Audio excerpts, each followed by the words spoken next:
अभी हम बिहार की धरती बारून थाना के अंतर्गत हावसपुर में स्थित स्वामी धाम में बैठे हुए हैं, जहां बारून के दिग्गज मीडिया से जुड़े हुए हमारे भाई साथी भी हैं और आज प्रेस कॉन्फ्रेंस हो रहा है।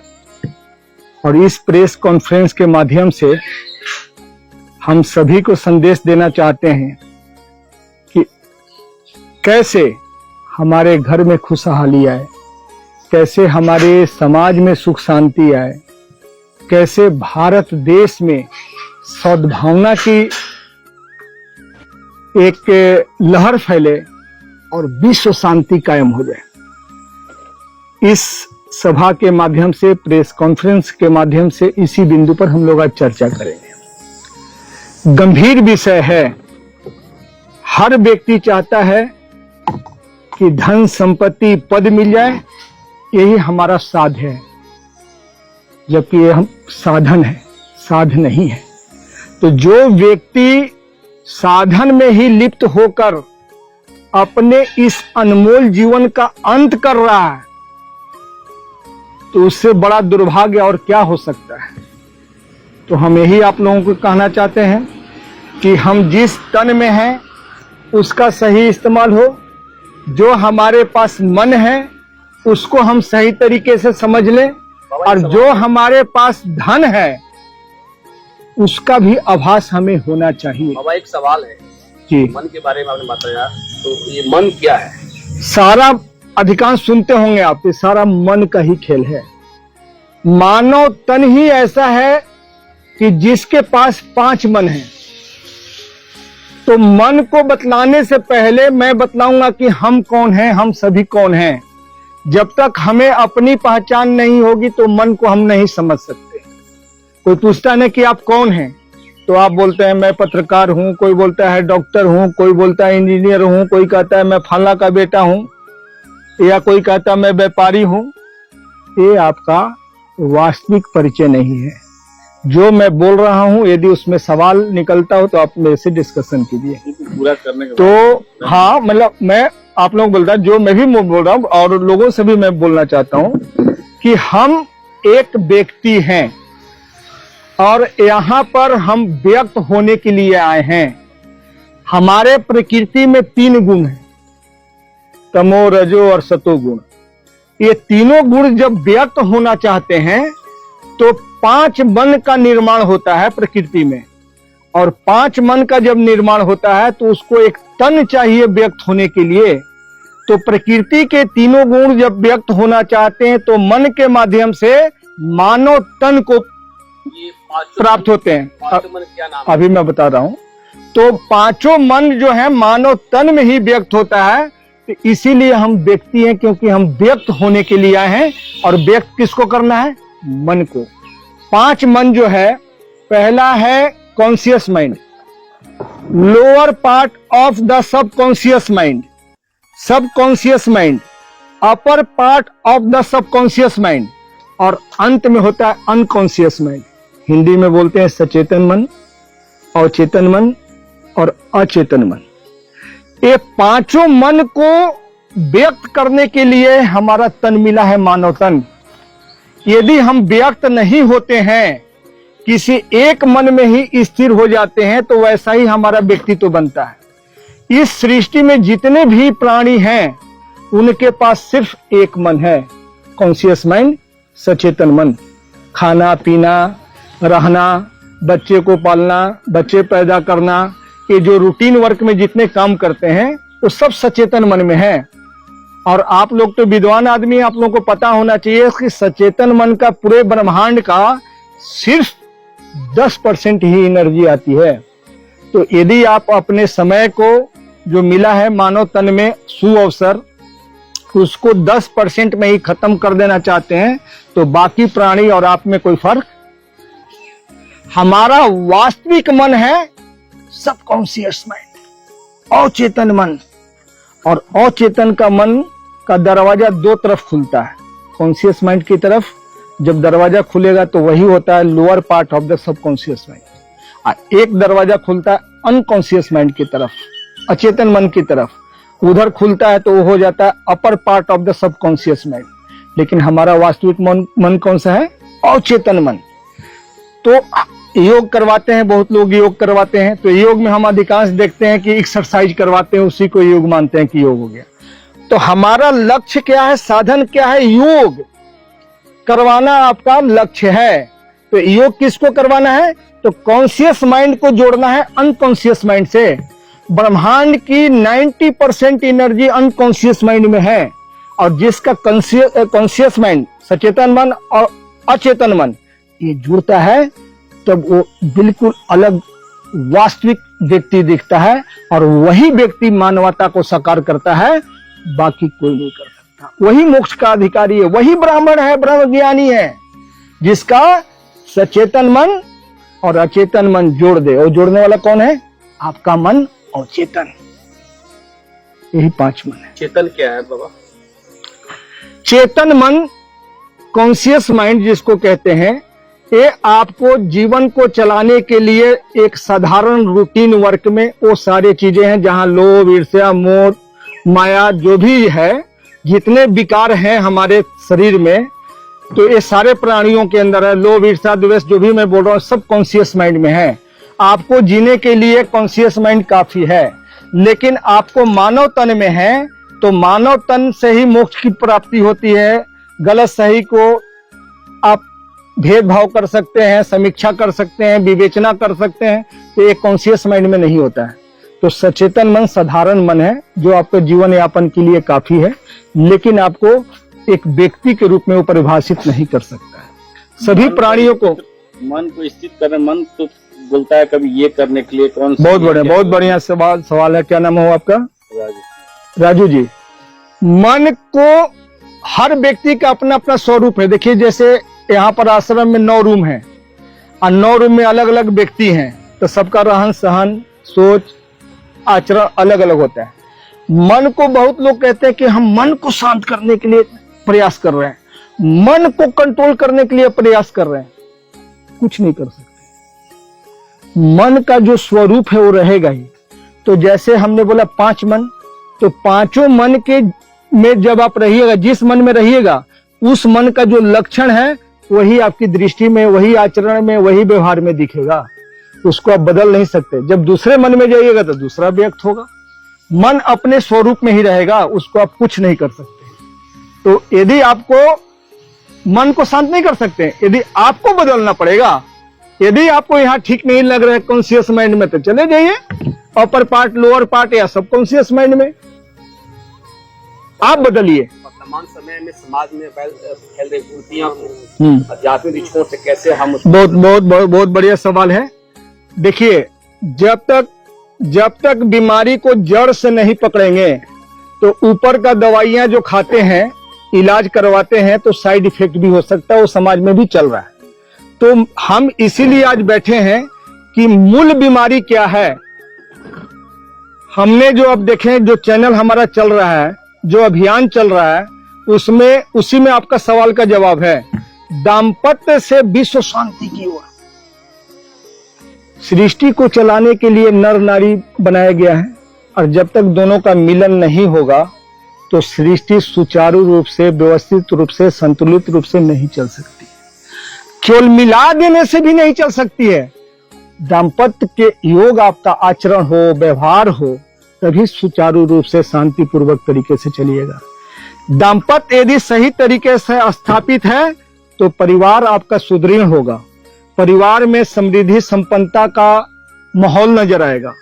यदि दाम्पत्य में खींचातानी है, पति पत्नी संतुष्ट नहीं है, विचारों से तालमेल नहीं है, तो परिवार में उथल पुथल मच जाता है, परिवार में अशांति आ जाती है, विकास रुक जाता है।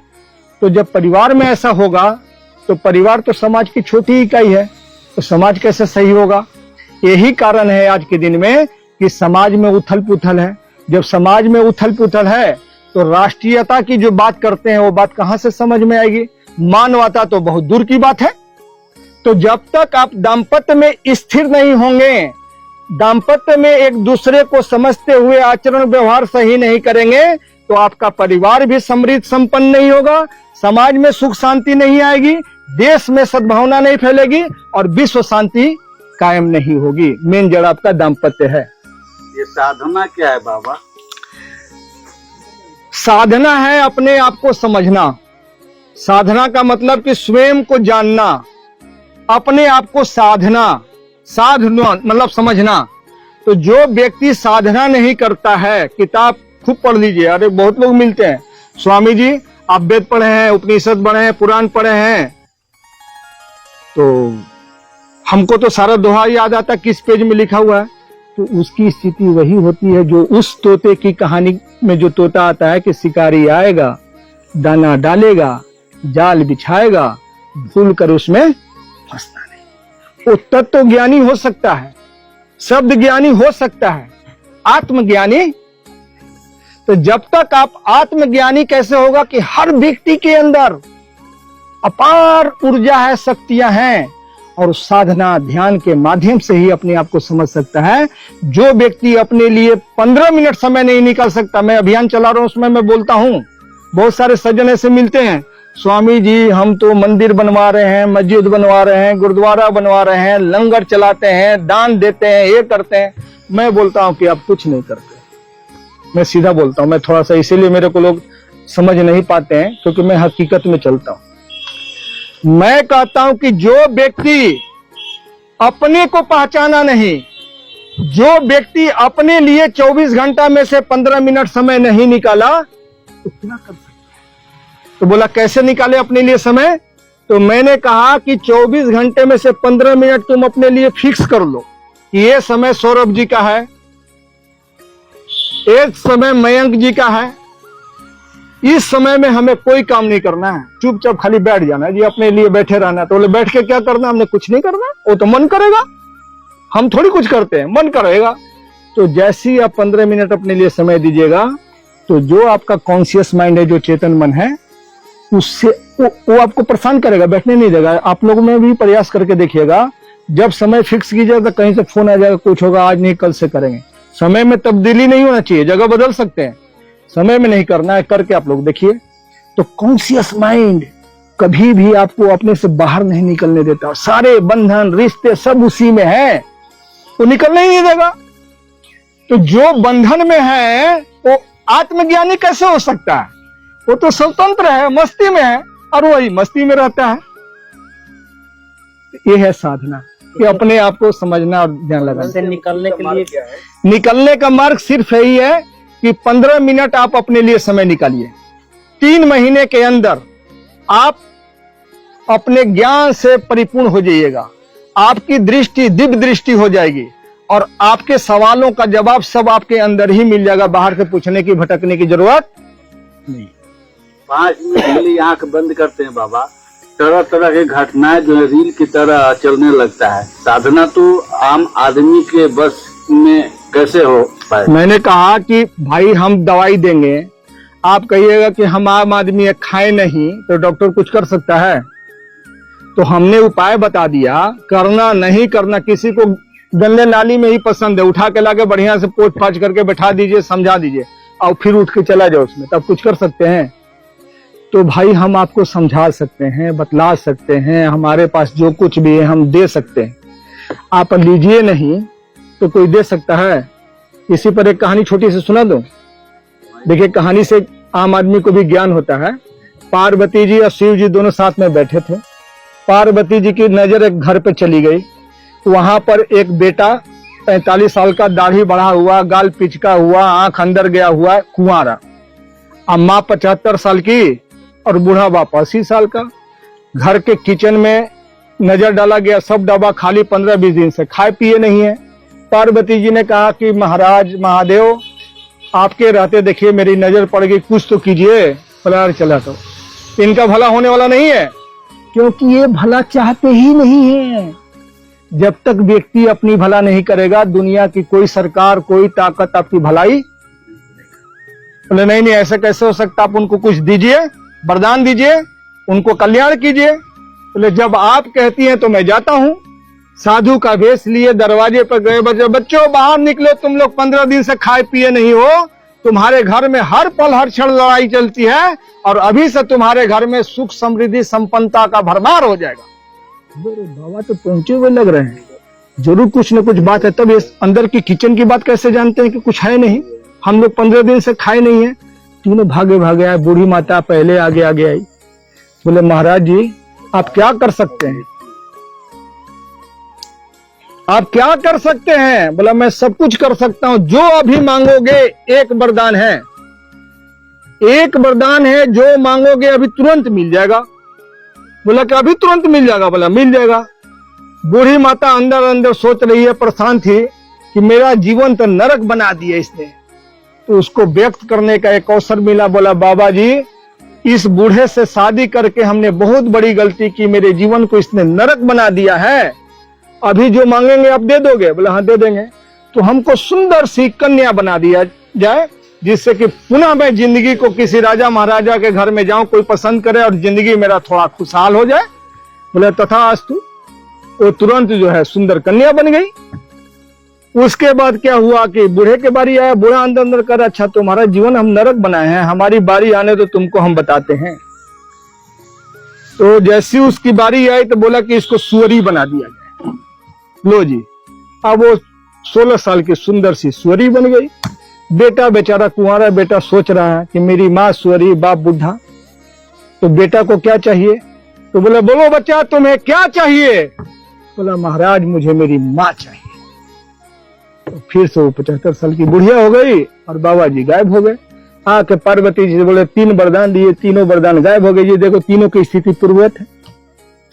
तो जब तक कोई ग्रहण नहीं करना चाहे, दुनिया की कोई ताकत उसका सुधार नहीं कर सकता। तो मैं संदेश देना चाहता हूं कि मत इंतजार करो किसी की सरकार की, कौन सरकार आएगी हमारा जीवन सुधार देगी, कौन व्यक्ति आएगा हमारा जीवन सुधर जाएगा, कहां से करिश्मा होगा हमारा जीवन सुधर जाएगा।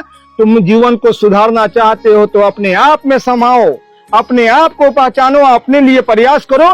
तुम अपनी जिंदगी को तुम खुद संवार सकते हो, दूसरा कोई संवार। ये बता रहे हैं बोले साधन के जरूरी है कि नहीं? इस लोगों को जो बोलते हैं उनको बहुत बढ़िया सवाल, बहुत बढ़िया सवाल। हमारे जिंदगी में जो है 2 व्यवस्थाएं हैं, एक ईश्वर प्रकृति प्रदत्त और एक है मानव प्रदत्त। तो जो प्रकृति प्रदत्त हमें व्यवस्था मिली है, तो उसमें एक तन मिला है, मन मिला है और एक धन मिला है ना। उस धन को क्या कहते हैं पता है आपको? प्राण, सांस। वो रुक जाए तो हम निधन हो जाएंगे। ये बोले कि निधन हो गया। तो ऐसा धन मिला है तुम्हें प्रकृति के तरफ से कि जैसी वो धन कम होगा तब ना तुम्हारा मन रहेगा और ना तुम्हारा तन रहेगा, प्रकृति में मिल जाएगा। ऐसी व्यवस्था साधन तुम्हारे पास मिला है, तन मन धन तीनों मिला है और सबको बराबर मिला है, कोई भेदभाव नहीं है। उसमें तुम करिश्मा नहीं कर सकते। तो मानव प्रदत्त जो तुम्हें मिला है धन संपत्ति, उसमें तुम क्या कर सकते हो? जिसको करिश्मा करना होता है साधन का, तो क्या साधन आपके पास कम है? हर व्यक्ति के पास वही साधन है। जो उसको पहचान गया वो कहानी बना देता है। सचिन तेंदुलकर जी अपने बेटे को कितना बढ़िया ट्रेनिंग दिए। एक वैभव सूर्यवंशी गए यहां से, सबको तो हल्का मचा के रख दिए। इनको कौन सा साधन मिला था भाई? तो साध प्राप्ति के लिए साधन बाधक कभी नहीं बनती है, यदि तुम्हारी इच्छा शक्ति दृढ़ हो। रास्ता तो अपने आप निकल जाता है, बस वो दृष्टि होनी चाहिए। सनातन में 4 आश्रम में जिंदगी को बांटा गया है बाबा। ये आप कहते हैं, आप बोलिए तो बांटा गया, तो आप जवाब दीजिएगा। आप पहले ये बताइए कि सबसे पहले हम सनातन को समझें। बांटा किसने है? हमने बांटा है। सनातन का मतलब होता है कि जिसका कोई अंत नहीं है, ना पीछे ना आगे, ठीक है, और जो कल्याणकारी कार्यों में आपको लिप्त करा दे, मानव का उद्धार करवा दे, सभी जगह प्यार को उजागर कर दे और मानवता को प्रकाष्ठा तक पहुंचा दे, वो सनातन है। बांटने वाले तो हम हैं। 4 वर्ग में बांटिए, वैश्य, आपका ब्राह्मण, क्षत्रिय, वैश्य और शूद्र। इसको भी समझना इतना आसान नहीं है, लंबा विषय। मैं आश्रम बोल रहा हूँ। आश्रम भी जो बांटे हैं, क्या आश्रम में बताइए? गृहस्थ आश्रम। सिस्टम को चलाने के लिए देखिए, जब व्यवस्था बनाते हैं हम बोले दो व्यवस्था है, एक प्रकृति प्रदत्त है और एक आपका जो है मानव प्रदत्त है। तो ये चार वर्ग जो बांटे हैं, हमारे अंदर जो व्यवस्था है उसको सुचारू रूप से चलाने के लिए बनाया गया है कि शुरुआती दौर में जब हम बच्चों का जो भी संस्कार देते हैं वो गृहस्थ जीवन में प्रवेश करने के लिए देते हैं कि तुम अपने गृहस्थ जीवन को चलाओगे सुचारू रूप से, तब सृष्टि सही तरीके से चलेगी। गृहस्थ जीवन में भी कैसे चलना है जिससे कि सुख शांति कायम हो, लड़ाई झगड़ा नहीं हो, ईर्ष्या द्वेष नहीं है, लोभ हमारे ऊपर हावी नहीं हो। जब गृहस्थ जीवन आप चला लीजिएगा तो बच्चों को स्वतंत्रता देने के लिए आप संन्यास में चले जाइए। मतलब संन्यास का मतलब कि घर में रहते हुए ही आप दखल अंदाजी मत कीजिए। तो व्यवस्था को चलाने के जनरेशन गैपिंग होता है। आज के बच्चे जो हैं वो हम उनके लिए क्या है, पिछड़े हैं। आपके जो दादा परदादा थे वो भी पिछड़े थे, क्योंकि जब जनरेशन गैप में क्या होता है ना, टेक्नोलॉजी का डेवलपमेंट हो रहा है, परिस्थितियां, माहौल बदल रहा है। पहले एक कोस जाने के लिए जूता को इसमें क्या बोलते, लाठी में टांग के ले जाते थे, कुआं में हाथ पैर धो के पहनते थे। आजकल तो भाई आज यहाँ है, दिल्ली है, बम्बे है, कलकत्ता घूम करके वहां पर तो वापस आ जाइए। तो परिस्थितियां बदलती हैं। और लास्ट में जो वन प्रस्थ की जो आप बात करते हैं, तो उसमें कहा गया कि अब हो गया, आप घूमिए फिरिए, चलते फिरते जहां से मरना मर के चले जाइए। शरीर ही त्यागना है ना, तो घूमने फिरने से क्या होता है कि आप फ्रेश रहिएगा, रोग हावी नहीं होगा। ये हम बनाए हुए हैं, ये ज्यादा इसमें सोचने का विषय नहीं। मेरा सवाल था बाबा, किस आश्रम में जाकर मनुष्य को साधना में लिप्त होना चाहिए? बचपन से, जब गृहस्थ जीवन में जाने से पहले ही लिप्त होना चाहिए, जानकारी होनी चाहिए। गृहस्थ जीवन में प्रवेश, गृहस्थ जीवन सृष्टि को चलाने वाला है, उसी में आपको ज्ञान हो जाएगा। तो पति पत्नी को नहीं मारेगा और पत्नी पति को नहीं मारेगी, बच्चे अपने माँ बाप को नहीं मारेंगे। ठीक है ना, ये शुरू से ही ज्ञान होना चाहिए। विश्व शांति का संदेश देने वाले थे बाबा, क्या बताना? विश्व शांति के लिए हम आपको एक मौका देना चाहते हैं। ये हमारा स्वामी जी का ही काम नहीं है। हर व्यक्ति चाहता है कि हमारे अंदर, खुद के अंदर शांति हो। जब स्वयं के अंदर शांति नहीं होगी तब बाहर का शांति का कोई मतलब होगा? तो सबसे पहले मैं संदेश देना चाहता हूं कि जो व्यक्ति है वो व्यक्ति है, अपने मन, तन और धन, तीनों धन तो समझ ही गए होंगे। जो सांस लेते हैं वो धन हमारा है, तो मन समझ गए, तन समझ गए। इसमें तारतम्य बनाइए। जब तक तारतम्य नहीं बनाइएगा तब तक आपके अंदर शांति नहीं आता। आपके अंदर शांति नहीं आएगी तो विश्व शांति कायम नहीं हो सकती। आपके अंदर शांति आएगी तो दाम्पत्य में शांति आएगी, दाम्पत्य में शांति आएगी तो परिवार में सुख समृद्धि आएगी। जब परिवार में आएगी तो समाज में जाएगा, समाज में जाएगा तो राष्ट्र में जाएगा, राष्ट्र में जाएगा तो पूरे विश्व में फैलेगा। ये आपसे ही शांति शुरू होती है, तब विश्व शांति होगी। तो भाई सुख शांति में क्या अंतर है? अभी मैंने बोला कि एक ईश्वर प्रदत्त और एक मानव प्रदत्त। सुख बाहरी सांसारिक चीजें हैं और शांति जो है वो अदृश्य है। दोनों, हमारे पास दो ताकत है, एक दृश्य है, एक अदृश्य है। और जो सत्य है वो दिखाई नहीं देता इन आंखों से, उसकी अनुभूति होती है।